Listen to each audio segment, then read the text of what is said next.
12 coups de midi, Véronique bientôt éliminée, trouvera-t-elle l'étoile avant 12 coups de midi, selon les rumeurs qui courent sur le web, Véronique pourrait être éliminée après sa 100e participation. Va-t-elle réussir à découvrir l'étoile mystérieuse avant l'élimination? Mis à jour le 19 juillet 2018 à 10h18, si l'on en croit les rumeurs colportées par certaines pages Facebook de fans de l'émission Les 12 coups de midi, Véronique pourrait bientôt être éliminée et n'arriverait donc pas à battre le record absolu de Christian Quesada.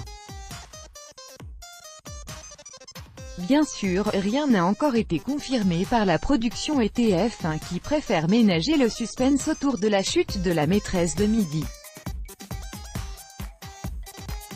Toujours est-il que Véronique peut prétendre découvrir le contenu d'une nouvelle étoile mystérieuse dont la valeur s'élève déjà à plus de 70 000 €. Jean-Luc Reichmann, les différents visages du présentateur de TF1 voire le dossier Véronique bientôt éliminée des 12 coups de midi. Et si le temps de la maîtresse de midi était compté? C'est du moins la rumeur qui semble tourner en ce moment sur Internet. Certaines pages Facebook dédiées au jeu de TF1 annoncent d'ailleurs son élimination prochaine le 21 juillet. Véronique trébucherait sur une question dédiée à Michel Sardou. Info. Intox. Difficile à dire pour le moment. Si Véronique était amenée à être éliminée ce mois-ci, elle ne battrait donc pas le record de Christian Quesada mais s'arrêterait juste en dessous de lui dans le classement. Depuis le 28 juin, Véronique se bat tous les jours pour découvrir l'identité de la nouvelle personnalité qui se cache derrière l'étoile mystérieuse.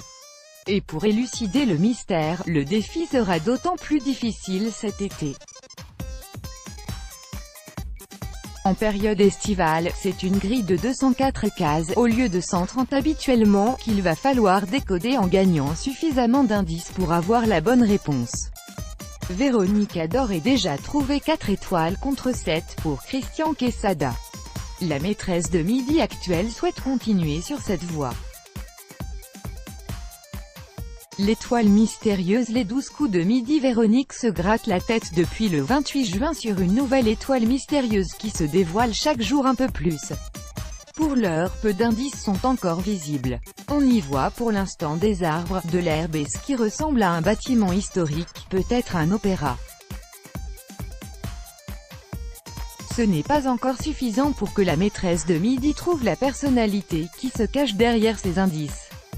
Véronique a tout de même tenté sa chance plusieurs fois, proposant les noms de Brad Pitt, Johnny Depp, Patrick Timsit, Thierry Lhermitte ou encore Philippe Noiret. Mais aucun de ces noms n'était la bonne réponse. Véronique, maîtresse des 12 coups de midi depuis le début de sa participation au jeu au mois d'avril, Véronique, aussi surnommée Tata Véro, a réalisé plus de 80 participations au jeu. Après avoir cumulé plusieurs victoires, l'actuelle championne du jeu a battu un nouveau record en dépassant les 370 000 € de gains et de cadeaux. Elle est ainsi devenue la deuxième candidate à intégrer le top 10 des plus grands maîtres de midi. Pour la candidate, cette participation aux 12 coups de midi va changer sa vie puisqu'elle confie à Téléstar, à plus long terme, ça va aussi changer ma vie pour ce qui est du logement.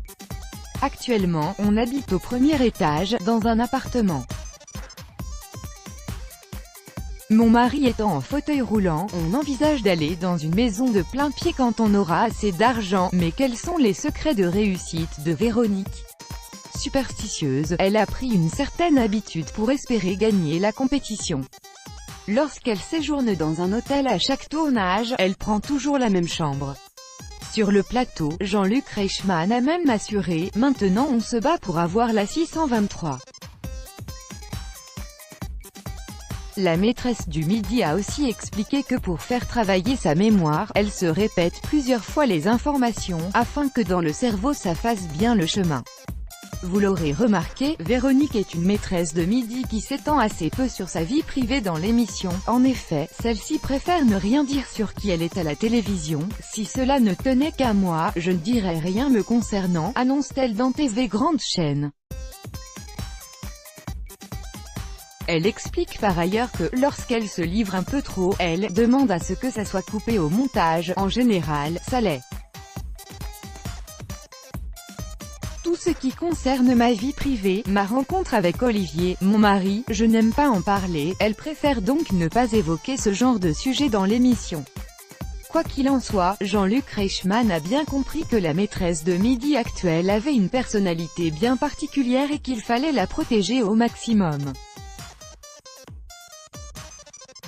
Dans une interview accordée au Figaro TV Mag, le présentateur des 12 coups de midi a expliqué que « Véronique est une personne hypersensible, je dois faire 15 fois plus attention à ce que je dis, aux échanges que je peux avoir avec elle et les autres candidats, ça demande une écoute et une vigilance de tous les instants ». 12 coups de midi classement. Avec l'arrivée de Véronique dans les 12 coups de midi, c'est un véritable chamboulement qu'a connu l'émission dans le classement des maîtres de midi. Si Christian Quesada reste le compétiteur avec le plus de participation, 193, Véronique a égalé le 27 juin le nombre de victoires de Timothée, 83, et s'est donc hissée à la deuxième place du classement des maîtres de midi. Saura-t-elle arriver jusqu'au niveau de Christian Quesada? Seul l'avenir nous le dira. Toujours est-il que, pour l'heure, Véronique est deuxième du classement et en route pour la première. Christian Quesada. 12 coups de midi. Christian Quesada est le plus grand maître de midi de l'histoire des 12 coups de midi. Du 4 juillet 2016 au 14 janvier 2017, il a enchaîné pas moins de 193 victoires d'affilée. Cela représente pas moins de 64 coups de maître et un total de 7 étoiles mystérieuses élucidées pour des gains de 809 392 €. Pour l'heure, son record reste invaincu, mais Véronique continue sur sa lancée et espère devenir la plus grande maîtresse de l'histoire de l'émission.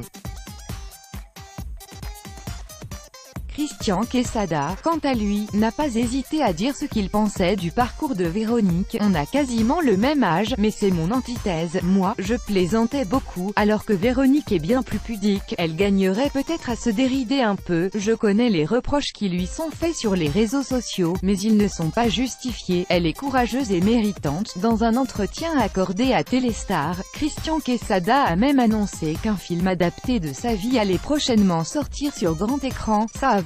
Le film sortira très certainement en septembre ou octobre 2019. L'acteur sollicité pour jouer mon rôle est très connu, mais je ne peux pas en dire plus. À noter que le maître de midi prévoit également la sortie prochaine d'un deuxième livre qu'il va dédier à la mémoire et à la culture générale.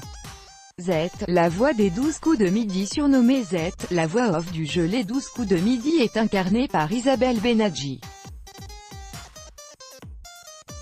Arrivée 6 mois après le lancement des 12 coups de midi en 2010, elle avait rencontré Jean-Luc Reichmann en 1987 sur Fun Radio où elle a été animatrice. Sa voix est aussi présente dans d'autres programmes de télévision, comme Secret d'Histoire sur France 2. Les 12 coups de midi comme le jeu de France 2. Tout le monde veut prendre sa place, présenté par Nagui. Au même moment, les 12 coups de midi demandent aux candidats de répondre à des questions de culture générale. De son côté, Jean-Luc Reichmann tente d'en apprendre plus sur la vie des participants et insuffle du dynamisme à l'émission. Streaming et replay. Les 12 coups de midi. Le site MyTF1 permet de visionner les épisodes en streaming en direct de leur diffusion à la télévision. Pour les rattraper, la chaîne laisse aussi en replay les dernières diffusions.